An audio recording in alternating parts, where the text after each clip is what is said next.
என்னுடைய அருமை நண்பர் அமரர் விஜயகாந்த் அவர்களுக்கு மத்திய அரசு பத்மபூஷன் விருது கொடுத்து கௌரவித்திருக்காங்க. அது நமக்கெல்லாம் ரொம்பவும் மகிழ்ச்சி. அது மட்டும் இல்லாமல் இந்திய நாட்டின் பத்மா அவார்ட்ஸ் 24 புத்தகத்தில் அவருடைய வரலாற்றை பதிவிட்டிருக்காங்க. அது அவருடைய பேருக்கு இன்னும் பெருமை சேர்க்கிறது.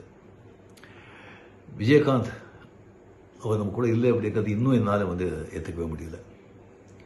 ஒரு டக்குன்னு தோன்றி பல சாதனைகளை செஞ்சு அப்படியே மறைஞ்சிட்டாங்க. இனிமேல் விஜயகாந்த் மாதிரி ஒருத்தரை பார்க்கவே முடியாது. அவங்கள நான் ரொம்ப மிஸ் பண்ணுறேன்.